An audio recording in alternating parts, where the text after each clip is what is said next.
Hello YouTube, I'm Johnson, welcome to the video. Right now I'm going to watch I saw this recommendation in the comments a lot, so this must be a very good video. Well, without further ado, let's watch the video.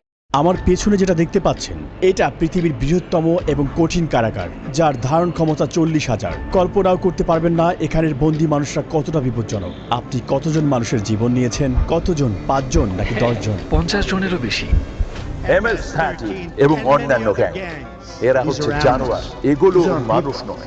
Sociopath, এই ধরনের মানুষ আমাদের এখানে আছে। আমরা সবচেয়ে খারাপ মানুষের মুখোমুখি হব। সিকটের স্বাগতম। এল সালভাদরে নির্মিত পৃথিবীর বৃহত্তম কারাগার, যা নির্মিত হয়েছে পৃথিবীর সবচেয়ে গুরুতর অপরাধীদের বন্দী করতে। যারা এখানে প্রবেশ করে তারা জীবদ্দশায় আর বের হতে পারে না। এখান থেকে বাইরে যাওয়ার কোনো উপায় নেই। তুমি কিভাবে এখান থেকে বের হয়ে আসবে? এই 6 মিলিয়ন মানুষের ছোট দেশে সর্ববৃহৎ কারাগারের প্রয়োজন এই গ্যাংগুলোর জন্য।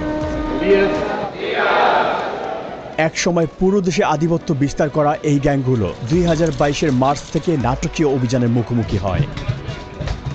প্রেসিডেন্ট নাইব বুকেলের প্রশাসনের অধীনে মাত্র 16 মাসে 70,000-এরও বেশি মানুষকে গ্রেপ্তার করা হয়, যা দেশের প্রাপ্তবয়স্ক জনসংখ্যার প্রায় 2%। শিকড়ে বাঁধা হাজার হাজার গ্যাং সদস্যকে রাতের আধারে কড়া নিরাপত্তার বলয়ে বাসে করে সিকটে নেওয়া হলো। মাথা নিচু করে একজনের পিছনে অন্যজন বসায় তাদেরকে একটি জটলার মতো দেখাচ্ছিল। চারপাশে অস্ত্রধারী পাহারাদার থাকায় কেউ আদেশ অমান্য করার সাহস করেনি। একদিনের মধ্যেই তাদের জীবন পুরোপুরি পাল্টে গিয়েছে। উত্তর যতই অস্বস্তিকর হোক না কেন, আমি তাকে তার করা সবচেয়ে ভয়ঙ্কর অপরাধগুলো নিয়ে প্রশ্ন করব। 10 মিনিট। 2022 সালে নির্মিত এই বিশাল কারাগারটি 8টি পৃথক মজুল নিয়ে গঠিত, যা 410 একর জমির উপর অবস্থিত। প্রতি জোড়া মজুল 2টি পৃথক 3 মিটার উচ্চ দেয়াল দ্বারা ঘেরা, যার মধ্যে রেজার ওয়ার দেয়া রয়েছে। 9 মিটার উঁচু বিশাল দেয়াল দিয়ে পুরো জায়গাটি ঘেরা, যার উপরে রয়েছে 3 মিটার উঁচু বৈদ্যুতিক তার, যেখানে 15,000 ভোল্ট বিদ্যুৎ বইছে। চারপাশের 19টি ওয়াচ টাওয়ারের মাধ্যমে কোনো কিছু নজর এড়ায় না। এই সম্পূর্ণ ব্যবস্থা শুধু পালানোর রাস্তাকেই বন্ধ করে না, বরং পালানোর চিন্তাকেও মুছে দেয়। হ্যালো, আমাদের প্রেসিডেন্সি থেকে অনুমতি আছে। সৈন্যরা আমাদের থামিয়েছে। আশা করি এটাই আমাদের সর্বশেষ চেকপোস্ট। জ্যামারগুলো সিকটের 2 কিলোমিটার এলাকার সমস্ত সিগন্যালগুলো বন্ধ করে দিয়ে সমস্ত যোগাযোগ বিচ্ছিন্ন করেছে। এই এলাকাটি নিরাপত্তা দিতে 600-এরও বেশি সৈনিক এখানে কাজ করছে। আমরা ভিতরে প্রবেশ করার আগে সমস্ত জিনিসপত্র এখানে রেখে যাব। কেবল ক্যামেরা এবং মাইক্রোফোন নিয়ে ভিতরে প্রবেশ করব। আস্তে আস্তে এগিয়ে যান, ক্যামেরার দিকে তাকান। Body scanner. আমি বিয়ের আংটি রাখতে ভুলে গিয়েছি। আচ্ছা, সেটা ওখানে রাখতে হবে। এই উচ্চ ক্ষমতা সম্পন্ন এক্স-রে স্ক্যানারটিতে হাড় এমনকি শরীরের অঙ্গ প্রত্যঙ্গ দেখা যায়। এটি মূলত নতুন বন্দীদের স্ক্যান করতে ব্যবহার করা হয়, এটা নিশ্চিত করতে যে কেউ নিষিদ্ধ কোনো বস্তু বহন করেছে কিনা। তারা জিনিসগুলো গিলে ফেলত অথবা পথ বা পথে করে নিয়ে আসার চেষ্টা করত। Micro SD memory card, microchip, এবং শুধু এগুলোই নয়, এমনকি ফোনের চার্জারও। আরও একবার পুরো শরীর তল্লাশি করা হলো। আপনারা জুতা খুলুন। এমনকি তারা মোজার ভিতরেও তল্লাশি করলো। সিকিউরিটি চেক পার করতে আমাদের 1 ঘন্টা সময় লেগেছে। 1 মাসের টানা আবেদনের পর আমরা এখানে আমন্ত্রণ পেয়েছি। গার্ডরা মাস্ক পরে, কারণ তারা এখানে খুবই ঝুঁকিপূর্ণ কাজ করছে। আর যদি তাদেরকে চিনে ফেলে তাহলে শহরে ভ্রমণ করা ঝুঁকিপূর্ণ হয়ে পড়বে, কারণ এই গ্যাংগুলোর অনেক বেশি পরিচিত লিঙ্ক রয়েছে, তাই তারা পরিচয় গোপন রাখে। আপনি কেন মাস্ক পরছেন না? আমাকে তাদের সাথে চোখে চোখ রেখে মুখোমুখি কথা বলতে হয়। তারা ইতিমধ্যেই জানে আমি কে। আমরা এখন নিবন্ধন রুমে। এটা শুধু বন্দীদের জন্যই। যখন অপরাধী রাস্তায় ধরা পড়ে তাদের আইডি থাকে না এবং তারা নাম বলে না, এ কারণে তাদের ফিঙ্গারপ্রিন্ট এবং ছবি তুলে সিস্টেমে নিবন্ধন করা হয়। একবার সিকটের স্থায়ী সদস্য হলে বন্দীদের বাকি জীবনের জন্য প্রিয়জনদের সাথে সকল যোগাযোগ বিচ্ছিন্ন হয়ে যায়, কারণ পরিবার পরিদর্শন একেবারে নিষিদ্ধ। এটাও জানা গুরুত্বপূর্ণ যে বড় অভিযান পরিচালনার সময় কিছু নির্দোষ মানুষকেও ভুল করে এখানে বন্দী করা হয়েছে। এখানে নো কন্টাক্ট নীতির কারণে তাদের পরিবার জানেও না তারা কোথায় আছে বা আদৌ বেঁচে আছে কিনা। কারো কারোর জন্য এই ডকুমেন্টারি হতে পারে তাদের হারিয়ে যাওয়া প্রিয়জনকে দেখার প্রথম সুযোগ। বন্দীরা যেখানে প্রবেশ করে সেই মডিউলগুলো প্রবেশের আগে আমরা এখানে অস্ত্রাগারটি পরিদর্শন করি। যে কোনো বিদ্রোহের জন্য এটি খুবই গুরুত্বপূর্ণ, কারণ তারা পৃথিবীর সবচেয়ে বিপজ্জনক মানুষ। আমরা T65 রাইফেলের মতো অস্ত্র ব্যবহার করি, যা M16 রাইফেলের মতো। আমাদের কাছে আরও একটি অস্ত্র আছে, যা হলো 12 গেজ শটগান, একটি সিগ শাওয়ার রাইফেল সংকীর্ণ স্থানে আমাদের চলাফেরা সহজ করে। যখন অপরাধীদের বন্দি করে বাসে নিয়ে যাওয়া হয়, তাদের চলাচল সীমিত করতে এবং আক্রমণের ঝুঁকি কমাতে হাতকড়া এবং শিকল পরানো হয়। কখনো এখানে কি বিদ্রোহ হয়েছে? এখন পর্যন্ত কোনো পালানোর চেষ্টা হয়নি। এখানে আমরা অপরাধী সংগঠনগুলোর সবচেয়ে খারাপ মানুষদের পেয়েছি। বিদ্রোহ সুরক্ষা গিয়ারের মধ্যে রয়েছে head protection, face shield, neck protection, anti trauma vest, leg protector, shin guard এবং সর্বোপরি একটি ঢাল। সাধারণত কারাগারে বন্দীরা যে কোনো ধরনের হাতে তৈরি অস্ত্র তৈরি করে, যেমন সুচ, ছুরি। তারা সম্পূর্ণ সুরক্ষিত। দেখতে পাচ্ছেন কিভাবে তার পা সুরক্ষিত আছে। যেহেতু কারাগারটি অনেক বড়, তাই আমাদের বাসে চড়তে হচ্ছে। আমরা এখন মজুল এলাকায় প্রবেশ করছি। দেশকে নিরাপদে রাখতে 1000 কর্মী সিকটের ভিতরে কাজ করছে। এটা যদিও অসম্ভব, কিন্তু চলুন কল্পনা করি যে কোনো বন্দী এখান থেকে বেরিয়ে এলো। এই সমস্ত পাথরগুলো ইচ্ছে করেই এখানে রাখা হয়েছে, কারণ তারা যখন এটার উপর দিয়ে হাঁটবে, এটা অ্যালার্ম সিস্টেমের মতো কাজ করবে, যা শব্দ তৈরি করবে এবং চুপচাপ হাঁটতে পারবে না। তারা কি পালানোর চেষ্টা করেছে? না। তারা কি চেষ্টা করতে পারে? কঠিন, কারণ তাদের একটির পর একটি নিরাপত্তা বলের মধ্য দিয়ে যেতে হবে। বাইরের হস্তক্ষেপ রোধ করতে সিকট তার নিজস্ব অবকাঠামো নিয়ে একটি বিচ্ছিন্ন এলাকায় নির্মিত হয়েছে, যার মধ্যে রয়েছে বৈদ্যুতিক এবং পয়ঃনিষ্কাশন ব্যবস্থা। দুর্ঘটনাবশত বিদ্যুৎ এবং পানি সরবরাহ বন্ধ হলে সিস্টার্ন এবং পাওয়ার প্ল্যান্টগুলো 1 সপ্তাহ পর্যন্ত কার্যক্রম চালু রাখতে সক্ষম। আমি খুবই উচ্ছ্বাসিত। আপনারা দেখবেন আমি মুখোমুখি হব বিশ্বের সবচেয়ে বিপজ্জনক অপরাধীর সাথে। এটা খুবই ঝুঁকিপূর্ণ। আমরা একটি মজুলে এখন প্রবেশ করব। আপনারা পাশাপাশি তৃতীয় এবং চতুর্থ মজুল দুটি দেখতে পাচ্ছেন। অপরাধীরা এখানে প্রবেশ করলে এই দরজা দিয়ে আর কখনোই বের হতে পারে না। আর কয়েক পা আগালেই আমরা 2500-রও বেশি অপরাধী দেখতে পাব। এ যেন এক নিয়ন্ত্রিত বিশৃঙ্খলার মধ্যে পা রাখা।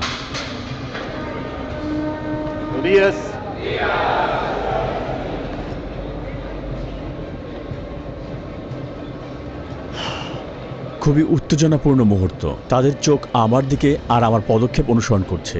তাদের সাথে আমার আই কন্ট্যাক্ট হচ্ছে। তারা সংখ্যায় অনেক বেশি। আমি বাকরুদ্ধ।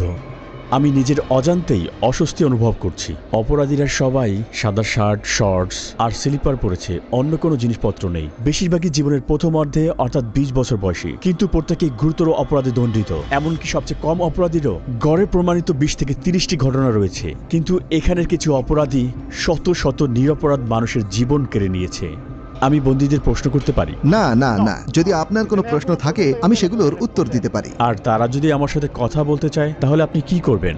আমি তাদের এটি করতে দেব না। তারা জানে যে নির্দেশনা মানতে না পারার জন্য পরবর্তীতে শাস্তি হতে পারে।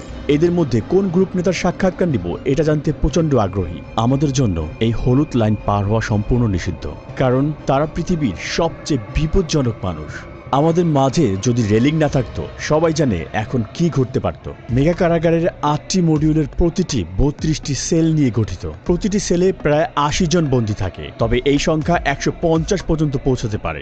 সম্পূর্ণ ধারণ ক্ষমতা পূর্ণ না হওয়া সত্ত্বেও বর্তমানে প্রতিটি বন্দীর জন্য মাত্র 0.5 বর্গমিটার স্থান বরাদ্দ রয়েছে। এখানে নেই পর্যাপ্ত আলো বাতাসের ব্যবস্থা, নেই আঙিনায় হাঁটার অনুমতি।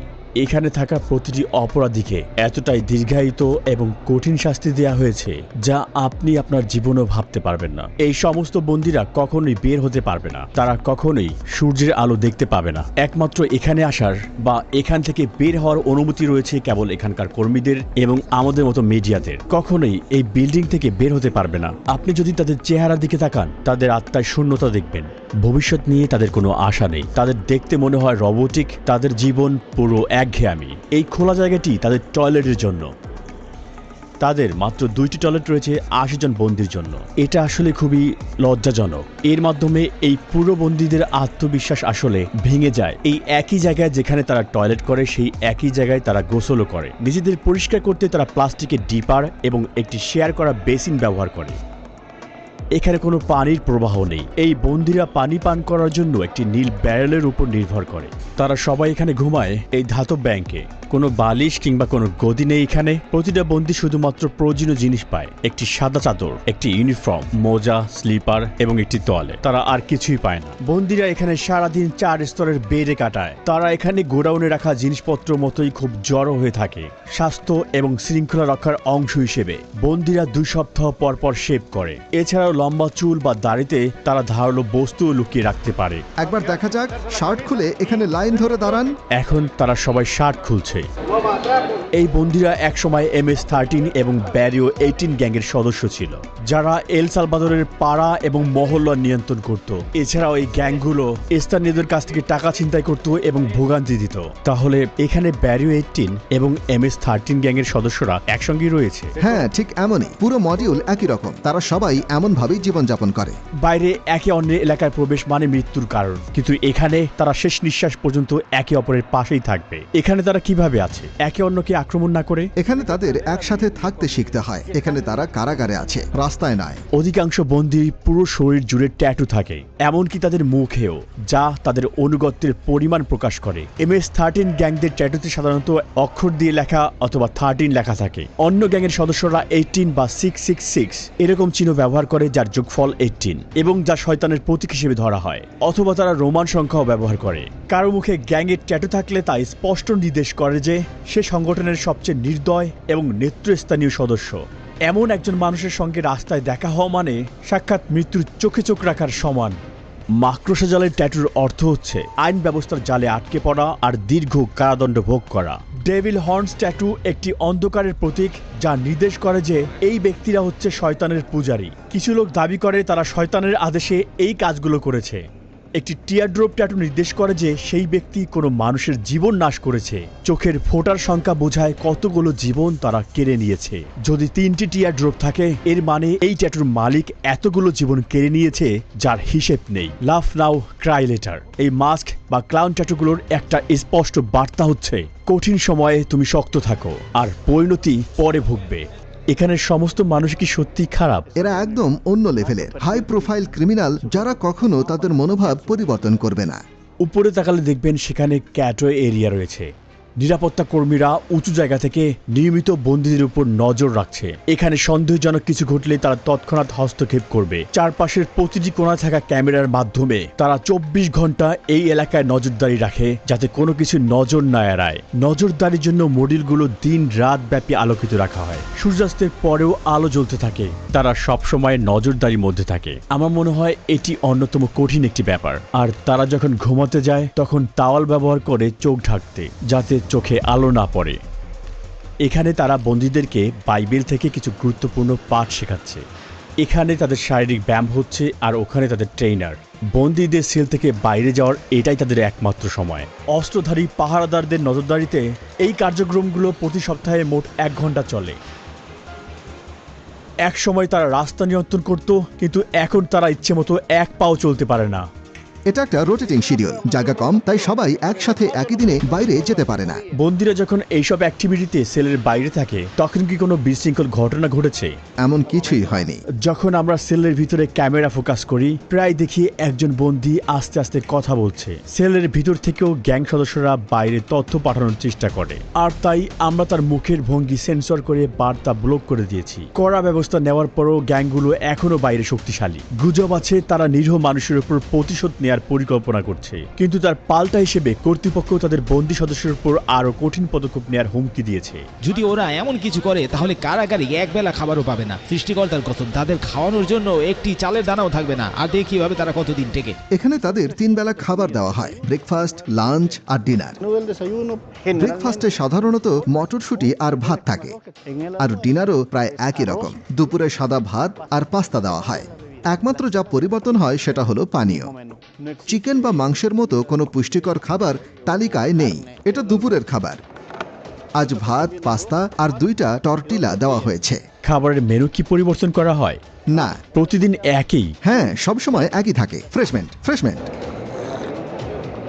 এটা মিষ্টি পানীয়। আমি নিজেই এটা খেয়ে একটু স্বাদ নিয়ে দেখব।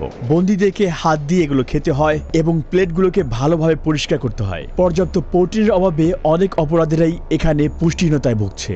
বন্দির সাথে সাক্ষাৎকার নেওয়ার আগে আমি আপনাদেরকে একটি জায়গা দেখাতে চাই, যা অন্যতম কঠিন একটি জায়গা। আমরা এখন আছি আইসোলেশন সেলের এলাকায়। যখন বন্দীরা আইন ভাঙে তাদেরকে এই আইসোলেশন সেলে পাঠানো হয়। আইন অনুযায়ী আমি তাদের 15 দিনের জন্য সেলে বন্ধ রাখতে পারি। সেলের দরজা সিল করা থাকে। এই গ্রিডের মাধ্যমে আমি তাদের দেখতে পারি এবং জানতেও পারি ভেতরে কে আছে। এখানে খাবার দেওয়া হয়, আর দরজা খুলে কোনো কার্যক্রমে নেওয়ার আগে এই জায়গাটাতেই তাদেরকে আমরা হাত করা পরাই। আইসোলেশন সেলে স্বাগতম। যদি কোনো বন্দী অশোভন আচরণ করে তাহলে তাকে এখানে পাঠানো হয়। সে কখনোই জানবে না সময় সম্পর্কে বা কতদিন তাকে এখানে থাকতে হবে। কয়েকদিন বা কয়েক সপ্তাহ পর্যন্ত সে এই কংক্রিটের বিছানায় ঘুমাবে, আর সেই অপরাধী বিচ্ছিন্ন হয়ে পড়বে পুরো পৃথিবী থেকে। এটার ভিতরে তাদের পানি সরবরাহ করা হয়। এখানে একটি পানির বেসিন রয়েছে। তারা এখান থেকে পানি নেয় আর তারা ঠিক এখানে প্রস্রাব করে। পানি খাওয়ার বেসিন এবং টয়লেট পাশাপাশি অবস্থিত। এই টয়লেটটি দেখে মনে হচ্ছে এটি খুব সদ্যই ব্যবহার করা হয়েছে, আর তাই এটি এখনো নোংরা হয়ে আছে। এখানের একমাত্র আলোর উৎস হচ্ছে এই ছোট্ট ছিদ্র, যা দিয়ে খুবই সামান্য পরিমাণ সূর্যের আলো আসে, এবং এটি বাতাসেরও একমাত্র উৎস। আপনার মতে এই আইসোলেশন রুমের সবচেয়ে কঠিন বিষয় কোনটি? ভিতরে আপনি নিজের হাতও দেখতে পারবেন না, তাই যখন কাউকে আইসোলেট করা হয় তার জন্য কিছু একটা থাকা প্রয়োজন, একটা বই অথবা কিছু একটা, যাতে তার মন শান্ত থাকে। কিন্তু এখানে তাদের সেরকম কিছুই নেই। যতই কঠিন অপরাধী হোক না কেন, এই ধরনের আইসোলেশন তাদের মানসিকভাবে ভেঙে ফেলে। এটা এখানকার অপরাধীদের জন্য জরুরি, যারা একসময় সৃষ্টিকর্তার মতো নির্ধারণ করত কে বাঁচবে আর কে মরবে। তারা ক্ষমা চাইতে পারে, আর সৃষ্টিকর্তা তাদের ক্ষমা করুক। কিন্তু এখানে ভিকটিমদের প্রতি ন্যায় বিচার নিশ্চিত করা আবশ্যক, আর এটা তাদের সর্বনিম্ন প্রাপ্য। এখন আমরা সাইকো নামের একজন কয়েদির সাক্ষাৎ নিব। তার অপরাধের ইতিহাস 34 বছরেরও বেশি, আর গত 25 বছর ধরে সে একটা বড় সংগঠনের নেতৃত্ব পর্যায়ের সদস্য। 10 মিনিট। এমনকি এই বন্দির চারপাশে নিরাপত্তা দিতে 10 জন গার্ডও পর্যাপ্ত নয়। মাস্ক খুলুন। আপনার নাম কি? আমার নাম মার্ভিন এর্নস্টো। আপনার বয়স কত? 41 বছর। 41-এর মতো দেখাচ্ছে না, মনে হচ্ছে 35 বছর বয়স। এটা শুনে ভালো লাগলো, কারণ আমি মনে করি আমার বয়স বেড়ে গেছে। আপনার ট্যাটু দেখতে পারি? MS-13। আপনি কত সালে ওই সংগঠনে যোগ দিলেন? 2004 সালে, কিন্তু আমার অপরাধের রেকর্ড 11 বছর বয়স থেকেই শুরু। আপনি কিভাবে প্রথম জড়িয়ে পড়লেন? যখন কোনো ছেলের শুধুমাত্র তার মা থাকে আর সেই মা কাজেই ব্যস্ত থাকে, তখন সেই ছেলে রাস্তায় বেরিয়ে আসে, সাহায্যের জন্য কিছু খোঁজে। আমি ভাবলাম আমার মা গরিব, আমার জুতোর দরকার, কাপড় চাই, আর শুরু করলাম চুরি। তারপর বাবার মতো কাউকে খুঁজে ফিরি, কারণ আমি বাবাহীন ছিলাম, তাই গ্যাংয়ের দিকে আকৃষ্ট হলাম। একসময় একটা খুন করলাম, আর তারপর এল সালভাদর চলে এলাম জীবন পাল্টানোর জন্য। কিন্তু এখানে আরো গ্যাং ছিল, আবার একই কাজ করতে শুরু করলাম। তারপর শেষমেশ জেলে ঢুকলাম। আমি সবসময় সেই ধরনের মানুষ ছিলাম যারা কোনো কিছু মনস্থির করলে সেটাই অর্জন করতে চায়, আর আমি এখানে এসে সবকিছুই অর্জন করেছি। কিন্তু এখন আমি এখানে আছি। এভাবেই শয়তান মানুষকে পরিশোধ করে। আচ্ছা, এটা কি সত্যি এই অপরাধ সংগঠনে যোগ দিতে হলে কাউকে হত্যা করতে হয়? হ্যাঁ। আপনি কাকে হত্যা করেছেন? সেটা কি আপনার আত্মীয়? আমি সত্যিই মনে করতে পারি না কতজনকে হত্যা করেছি, কিন্তু হ্যাঁ, কারণ গ্যাংয়ের জন্য এলাকা থাকা প্রয়োজন। আমি আমার মা, বাবা, ছেলে সবকিছুই হারিয়েছি এই গ্যাংয়ের কারণে। আমি যদি USA-তে থাকতাম তাহলে পরিবার নিয়ে সুন্দর জীবন কাটাতে পারতাম, কিন্তু আমরা ভুল সিদ্ধান্ত নিয়েছিলাম, যার ফল ভোগ করছি। এই জন্য আমি যুবকদের বলি, স্কুলে যাও, তোমার মা বাবার কথা শোনো, সেই মতো চলো। আমরা যেভাবে এখানে বেঁচে আছি সেরকম জীবন বানিও না, এর থেকে বের হওয়ার কোনো পথ নেই।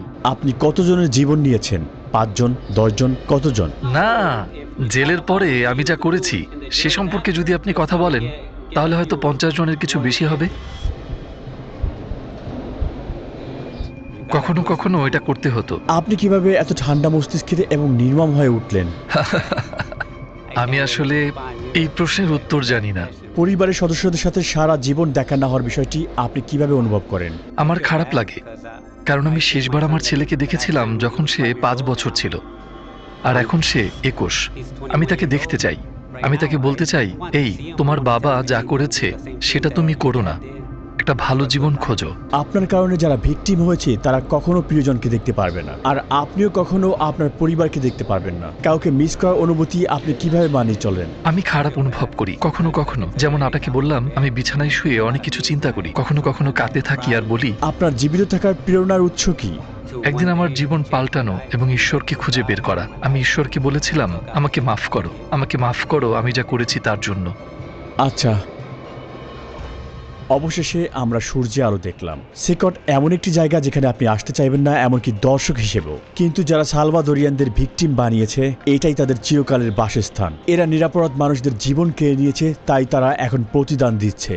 সালভাদোর সরকারের স্পষ্ট বার্তা, এখানে অপরাধ সহ্য করা হবে না এবং এর শাস্তি হবে কঠিন। চরম বিশৃঙ্খলার কারণে একসময় সালভাদোর সবচেয়ে বেশি মৃত্যু হারের দেশ ছিল, আর ওই সময় প্রতি 1 লক্ষ মানুষের মধ্যে 104 জন প্রতি বছর তাদের জীবন হারাতেন। পূর্ববর্তী প্রশাসন এই গ্যাংগুলোর সাথে শান্তি চুক্তি করতে রাজি হয়েছিল, কিন্তু তা শৃঙ্খলা আনতে পারেনি। যদিও বর্তমান সরকারের পদ্ধতিগুলো বিতর্কিত, তবুও 2023 সালের মধ্যে এই সংখ্যা নাটকীয়ভাবে কমে দাঁড়িয়েছে প্রতি 1 লক্ষে 2.4, যা এল সালভাদরকে প্রথমবারের মতো সবচেয়ে সুরক্ষিত দেশগুলোতে জায়গা করে দিয়েছে। শান্তি ফিরে এসেছে এবং এই ফলাফল অস্বীকার করার কোনো সুযোগ নেই। কিন্তু যাদের অন্যায়ভাবে কারাগারে বন্দী করা হয়েছিল তাদের কি হবে? বিশৃঙ্খলা নিয়ন্ত্রণ করতে এটাই কি সঠিক ন্যায় বিচার? আর এটা কি স্থায়ী সমাধান নাকি অস্থায়ী সমাধান? এখন পর্যন্ত এই উত্তর স্পষ্ট নয় এবং সমস্ত পৃথিবী তাকিয়ে আছে। ডকুমেন্টারি দেখার জন্য ধন্যবাদ। সাবস্ক্রাইব করতে ভুলবেন না। দেখা হবে নতুন ভিডিওতে। সাথেই ছিলাম রুহি চ্যানেল।